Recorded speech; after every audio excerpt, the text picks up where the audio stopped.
Hi everyone, I'm Jessica. Welcome back. Today I'm going to be showing you this fun project that I've just started, and I'm just going to go over how to make the blocks with you. So I shared about these the other day on my Instagram. I was actually assuming that most people who quilted knew about this block, but the messages I got told me that you don't. So I want to show you. I'm making a quilt using these fun blocks. This is called a Scrappy Trip Around the World. There are a few ways to make a block like this. Obviously you can cut out the squares and arrange them in this layout and then sew it together. But there is a quicker method that's really fun to piece. Now, the first time I heard about this pattern was from Bonnie Hunter and her blog Quiltville. And that is the first time I ever made a scrappy trip around the world. I followed her pattern. She has it there. You can go to her blog. I'll put a link below so you can reference that if you want. So the way Bonnie does it is her blocks are a little bit smaller than the one I just showed you. She uses like an 18-inch strip of fabric to make them.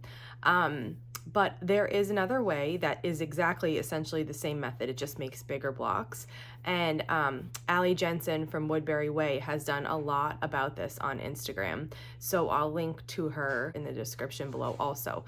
And I am using her method here because she uses a 21-inch strip of fabric, because each 21-inch strip of fabric, you can get 8 2.5-inch squares. So you can see again on this block here that I have 8 squares across. So this makes, and these are all 2 inches finished, 2.5 inches unfinished. So this is a 16.5-inch unfinished block, a 16-inch finished block. So it makes a nice big block. And the reason why I like this way is because you can just either use half of a jelly roll strip to make one strip, or you can cut from fat quarters, which is really nice. If you're doing it the smaller way, you could either turn your fat quarter and cut along the 18-inch side to get your strips if you wanted to make smaller blocks. But if you're working from a jelly roll, it's nice to just be able to cut it in half and then just use one half of it toward a block and the other half of it toward another block instead of having leftover. So the first time I made this, I had leftover strips at the end. I used fat quarters and I had leftover strips at the end of them. And I put them in my scrap bank because I figure I'll use these, but I still haven't. And that was like 5.5 years ago. So that was one of the first quilts I made. So this is nice, this one, because it makes a bigger block. So you get to your finished quilting size quicker. And also you're just using a really great amount of fabric. What I do here was I cut these from fat quarters. Actually, I don't have a jelly roll. This is a new collection called Christmas Cheer, and it's coming out this May. It's a Riley Blake collection, and it's by My Mind's Eye. I love Christmas fabric.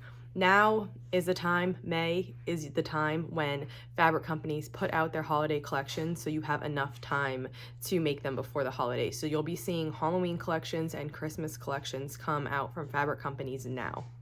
Like I said, this one's coming out this May, and what I did was I went through the collection. I added in some Riley Blake basics. I'll have all those basics posted in a blog post for you when I share about this quilt. And then what I did was I gathered groups of 8 strips, 2.5 inches by 21 inches. So, and I put them into these little, folded sections so that whenever I had a couple seconds, I could work on piecing one of them. Sometimes sewing this many strips can feel overwhelming, so I started with 160 strips. We'll see if I want to add more, but 160 strips will give you roughly like 64 by 80 inch size quilt. That's what I'm going for now. After I have it done, I'll see if I want to make it a little bit bigger or just leave it as is. So it feels overwhelming to piece that many strips sometimes. By folding them like this, I made all of the color decisions at once just by grouping them. And now I have no decisions to make. I can just sit down, grab a stack and go, which is really great. In the beginning, when I first started this project, I was just grabbing 8 strips from throughout.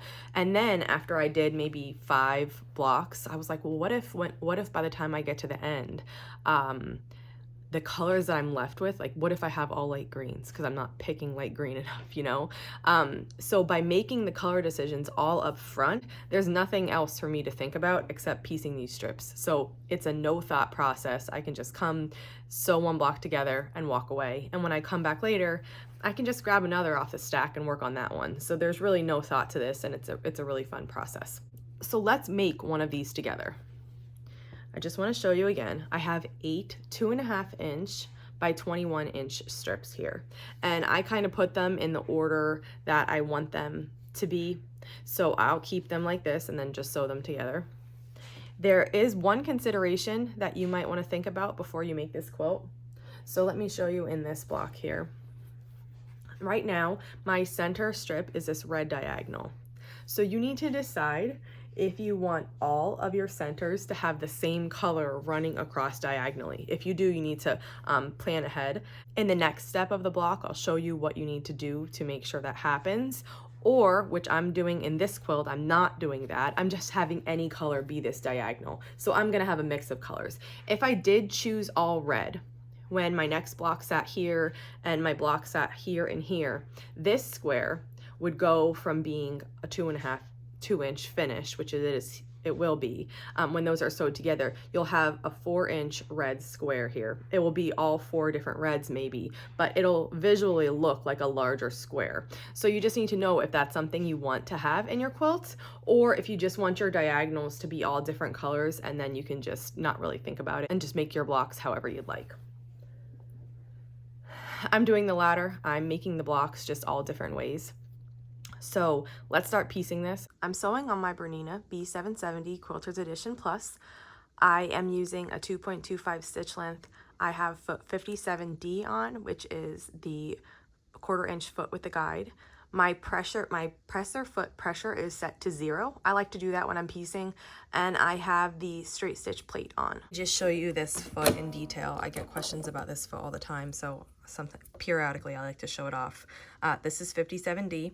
It's a 1/4 inch foot. It has this nice guide right here that you can see, and what happens is when I sew, my fabric will go against this guide and I will be left with a 1/4 inch seam allowance. So I love this foot. I also love, the other thing about this machine I love is this dual feed. It comes down in the back. It's like a separately controlled foot, not a walking foot, but it sits in between the foot back here and it helps feed the fabric evenly through the top. It's really fantastic. The other thing I briefly mentioned is I have my presser foot pressure set to 0. I have found that when I piece a quilt on this machine, I like the presser foot pressure at 0. When I'm making a bag or a garment, I think the default on this is 50%. I usually go to 50%. But for quilting, I have found that making that at 0 is fantastic. So the first thing I'm going to do to piece these blocks is I'm going to take the 2 strips, the top 2 that I have, and I'm going to lay the one on top of the other, right sides together. And I'm trying to align this edge as closely as possible, but if you're off a little bit, it does not matter because you're going to trim that away. But I do try to get close. And then you're just going to sew all the way down this strip with a 1/4 inch seam allowance. And really, this is just going to be repeating the same step 7 times because you're sewing 8 strips together, and you're just going to piece with a 1/4 inch seam allowance all the way down the 21 inch length of this strip. Okay? When I'm doing this, I try to keep all the selvage ends at one end and all of the non-selvage ends at the other. It just makes trimming these later quite a bit easier. So now I have these 2 and I open them up, and I'm just going to take the next one, my 3rd strip, and sew here with a 1/4 inch. And you could pin this if you liked. I just kind of like match it up as I go in little sections. Like I have my hand holding this 6 inch or so section of this, and I'll just sew right up to there. Then I'll stop and reposition the next, 6 or so inches. And I'll do the same thing over and over all the way down. And I've always had fantastic results with that. And then this will be the end of this strip. So sometimes you think of like strip piecing as, I do, I don't know if anybody else does, but I'm always like, oh God, I got a strip piece. Like that's gonna take so long. But you can see here, this hasn't taken like no time at all, and we're already on our 4th strip.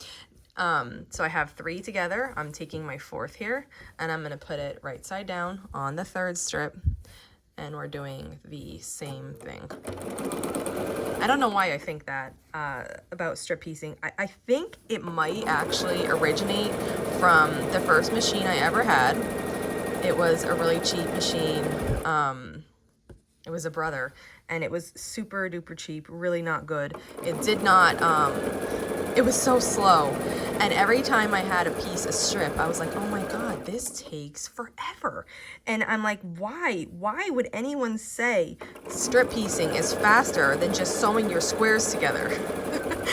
But now that I have this machine, and even you know, the other machines I've used after that first one that sew at a higher speed, it's really so fast to piece a strip. But I still have that like feeling in my mind, the feeling of dread when I have to strip piece. So I have 4 here, and I'm adding the 5th strip, matching this along the side here, and repeating this process. I'm gonna keep doing this until I have all 8 strips sewn together like this in one big section. So here I finished piecing all 8 strips together along the 21-inch side. My cat was just laying on this and wouldn't get up, and now I have his hair everywhere, but and then I press them in alternating directions. So these 2 seams are pressed to the other side, these 2 seams are pressed in, these 2 seams are pressed out, these 2 seams are pressed in toward the piece, out, in, and then out. And then what you're going to do is you're going to take the piece and you're going to flip it over and fold it in half so that the right sides are together. And you're going to get everything laying flat. Now, it should lay nice and flat for you. Don't worry if these tops, if you fold it in half and your tops aren't matched, that's okay. We're going to trim that off. So don't worry. But what should happen is this should lay nice and flat when it's folded in half. So then we're going to sew along this. This is the open edge. We're going to sew along this open edge, sewing strip 1 to strip 8 and closing this into like a tube. I'm back at my sewing machine now, and I'm going to just make sure everything is laying exactly right. And like I said, I'm sewing strip 1 to strip 8 along the 21-inch side. This is going to effectively fold those strips in half to make a circular fabric tube. Then the next part's really fun, I think. So I'll finish sewing this, and then I will show you the next part. Okay, so here they're sewn together. Now this is like a tube now. This is all sewn together. You're going to lay it out on your cutting mat so that it lays flat. What I like to do is I like to take one of the sides and just align it with one of the lines going across the top, so I know that we're laying nice and flat and straight. It's okay if it's not exactly perfect, but I just do my best. And then I'm going to take my long ruler and I'm going to cut across here. So I know these edges are not matching, so I'm going to find the point where I know that they would be straight across. And for me here, that's this like 1/2 inch line on my ruler. So I'm going to cut this off. And this is just going to be a discard because you can see these edges weren't straight and I can't use that. Now I'm going to cut this tube into 2.5 inch increments. So I'm lining the 2.5 edge of my strip of my ruler along with the edge of the tube, and I'm just going to repeat that and cut all the way down this strip. And what it's going to give me is going to give me 8 2.5 inch cuts here. And you have a little wiggle room with the 21 inch or thereabouts strip, which is half of like a jelly roll or the length of a fat quarter. And that is that area, that like wiggle room is for the selvage end and for this little end that we trimmed off. So I tried to make the first straightening cut, like that one that I just showed you, as close to the edge as possible, because I don't want to get down to this end and be like, oh my gosh, I can't fit my last cut. Because you can see here, we do have some room. This is the last cut, so I have a little bit of room here, and then I run into my selvage. All the strips, they're not all exactly the same size, even though they're supposed to be thereabouts. You know, these were all cut from this one group of fabric and then some basics. So this basic here is just a little bit shorter than some of the print. So I try to make that first cut really small so that by the time I get to the end, I'm not stuck with without a good 2.5 inch cut. So you can see now I have 8 2.5 inch cuts here. And then the next part is where the fun happens. So you need a seam ripper for this part, and you're just gonna grab one strip. Now, if I was using, say I wanted my diagonals, like I mentioned it before, to be all red, I would start with a red. I'm not. So I'm gonna start here on this green. And what I'm gonna do is I'm just gonna unpick this. So like every 2 or 3 stitches, I'm just putting my seam ripper under it and ripping that stitch. And this kind of like, this method came about because it's a little bit, I would say, quicker than piecing all those, cutting and piecing all those squares, because it does take time to cut them out too. So now I have this nice strip here. My diagonal, and this one's gonna be green. So I'm gonna lay that in its place. Okay, so last time I opened it between this green and this red. So what I'm gonna do is I'm gonna shift one up. So now I'm gonna open between the red and this dotted one. And I'm gonna do the same thing. Just every 3 or so stitches, pick across here. And my seam ripper is really dull. I need a new one. I like this one, so I keep using it, but I know that it is time for a replacement. And then when I open this one, you can see, and I line it up, you can see we're gonna get this really pretty diagonal effect. So here it's already starting. All of these are gonna go diagonal. And then, so when I go to the next one, I'm gonna do the same thing. I started here, then I went to this one. Now I'm gonna go to this one. So every time I rip the seams on this, I'm going like one away from the one I did last time. And I just keep doing that in the same direction, because if you do it in the same direction, then you'll get them opened in the right order. Now, if you unpick the wrong one, which I've done many times, you can just sew that back across and then unpick the right one. That's no problem. So just take this little strip to your sewing machine, sew this line back on, and then open up the correct one, and that will be just perfect. Okay, so after I do this one, you'll see, almost put it upside down, you'll see that we're getting this really pretty diagonal, and we're just continuing on. So I'm gonna keep doing this. I always, I go to the one that I did first, and then I count how many strips I have. I make sure I did this one last, so I'm gonna go here, because it's so easy to get confused in this and just unpick the wrong one. Like I said, it's not a big deal, but it's annoying. So I just try to keep good track of it and walk back every time. Okay, so this one, I'll show you this one, and then okay. So that's still looking good. I've done 1, 2, 3, 4, 5 strips. I have 3 more to go. I have one on the side here. I'm gonna unpick these, and then I'll show you what it looks like. I just unpicked the last strip, and this is what it looks like. It looks really wide. It's because your seams aren't sewn together, so you're gonna lose a lot in here when you sew your seam allowances together, and this will turn into a perfect square. I just wanted to show you that when I'm making this kind of quilt, what I like to do, I like to always have like something in my bag to sew. So obviously this is all machine sewn, but what I like to do is after I cut my pieces into 8, I just clip these with a Wonder Clip, and then I put these, and I have a lot of them here. I put these and like a seam ripper in my bag, and then if I'm waiting or if I have time, I can unrip 8 of them, you know, the 8 of them, to make this layout. And this is like a thing that I like to have with me. So if I'm waiting at the bus stop or if I'm waiting at a practice, I can just work on pulling these out, and I can just do one at a time and then clip them back together with this clip. And then whenever I'm sewing next, I can take that clip off, lay them out like this, and then take them to my sewing machine. So now what I'll do is I'll just backtrack these like this, And this is what I was doing. This is what I would do if I was in the car too. I would put them like this, and then I would clip up here. And then I have this ready to go, and I could just take this over to my sewing machine the next time I could and sew these together. So now let's sew them. I would take the one on top of my pile and the second one on my pile, and I just really quick lay them out next to each other to make sure that nothing got moved around. And then I'm just gonna lay one on top of the other, right sides together. And we're gonna sew here again with 1/4 of an inch seam.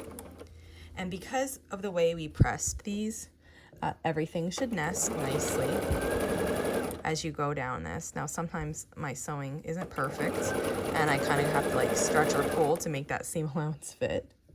One thing that I don't love about strip piecing, so I love that it's a time saver. I love that it's actually fun to do. It makes the work really quick and seem like less tedious. But one thing I don't love is sometimes when you cut them apart, you have these little, so hold on, I'm getting the third strip here and I'll just show you. You have these little, see my seam here? Everything looks good on this one. But occasionally these ends can come undone, and then you have like a separated seam. When I come across one, if I do, I'll point it out. Now, the more time between me cutting and sewing this, the more I notice those separations. So on that pile that I just showed you that I have wonder clips, there's gonna be some there. There might not be some in this bunch just because I just cut this like a second ago and now I'm sewing it. The more time, the more they get bumped, the more they get handled, that's when I see them. So there might not be any on this bunch. But what happens sometimes is that because I sewed these long strips and then I cut them with a rotary cutter, like here I'm in the middle of a seam. I can see this stitch is like half hooked and half not. What happens is those start to come undone. And if you notice that they're coming really far undone, like more than 1/4 of an inch, you need to just re-sew those really quick before you put them into your block. If it's less than 1/4 of an inch and I see that happening, so if I'm coming here and this one's separated, but like just say it's only separated 1 stitch, like this 1 stitch is out and I can see that, like I just unpicked it so you could see. I can see this edge flipping up and I know it's not secure. When I get to those, I will back stitch over that seam allowance. So I'm gonna back stitch, not seam allowance, I'm gonna back stitch over that stitch line. And for me, I feel like that secures that really good and I don't have to give that a second thought. If it's open, like I said, beyond your 1/4 of an inch seam, you're gonna need to just find that piece, like wherever it is, pretend it's this one, fold it back in half and just re-sew that. Because if it is past the seam allowance, you'll see it open on this side of your quilt. You'll see that that wasn't sewn together. And that doesn't make a very strong quilt block. And that might, over time, just come apart and your quilt will come apart. So if you see those, take the time to fold those back up at the block level and just sew that back on. And if it's less than 1/4 of an inch of a separation, I feel okay doing a back stitch there and knowing, and if I see a loose one, like that one looks loose to me, I'll just do it. It takes 1 second to just back stitch over it and I feel better that that's really secured. So now I'm just gonna keep doing this. I'm gonna add each strip. I'm making sure when I get to a seam that those seams are nesting. I can feel that with my fingers. And I'm making sure that they're laying flat. And I'm just doing this all the way down my block. And I'm gonna keep repeating this process for every single strip, all 8 of them. So we're halfway here. You can see the chain effect looks really pretty. Again, every time I add one, I just lay it next to it just real quick to make sure that it's continuing my chain and that I didn't mess anything up when I stacked these. And we just keep sewing. I have finished sewing everything together and this is what the block looks like right now. So I'm just gonna press it. I do this the same way I press any other block. I flip it to the back and I'm just kind of like paying attention to the way I have my seams already pressed from before. I'm just gonna set my iron on top of those to just make sure they're set. And then I'm just gonna work to the side. So I just do 1 row or space at a time. and I'm just gonna gently move it over that seam right here and press it. Now here I'm just gonna go all to the left, but you can figure out what's best for your quilt. You can also, these seams can be, I know I pressed to one side, but you can press these seams open if that's something that you prefer. You can that's always an option to press something open. You don't have to go to a side. And you can see that looks good so far. And I'm just gonna continue along. I make sure like right here you can see this is the part that was pressed before and I unpicked that. So I make sure that I go over those pretty good. There's still thread hanging there that I didn't pull off. Before I sew these blocks into a quilt, I'll just give like each block a once over, and I'll probably just pull this like loose thread. There's some here. Can't get it. There we go. There's some here. There's some on the one next to it. So I'll just pull those off before I sew them into the quilt. But you can just see this is pressing really nicely. And I'm just kind of like resetting the ones that we already pressed, and then I'm doing the opposite, you know, the opposite edge seams. I think a lot of people think about seams a lot when they quilt. That's probably a weird statement, but like I just don't. Sometimes I have a double seam, sometimes they nest perfectly, and like I just don't care about it. It's fine. If I'm sending that out to a quilter, I will be more intentional about my seams and everything. But when it's me quilting it, like I just don't care. It looks good in the end. Once it's quilted and washed, it's fine. And if I was doing, I should say, if I was doing a quilt for a magazine or an entry into a competition, I would be really careful. But for quilts that my family, like we're gonna use, it just doesn't matter to me. So here's this block. Fun, beautiful. I love this design, and you can really, like, it's anything goes. You do it with scraps. Obviously, if you're doing scraps, you're probably cutting from squares, but you would just lay all your squares out and then assemble it in this so it looks like this. But it's so good. It's good for any fabric you have. Everything just looks nice in this no matter what you choose to use. So this is the one we just made now.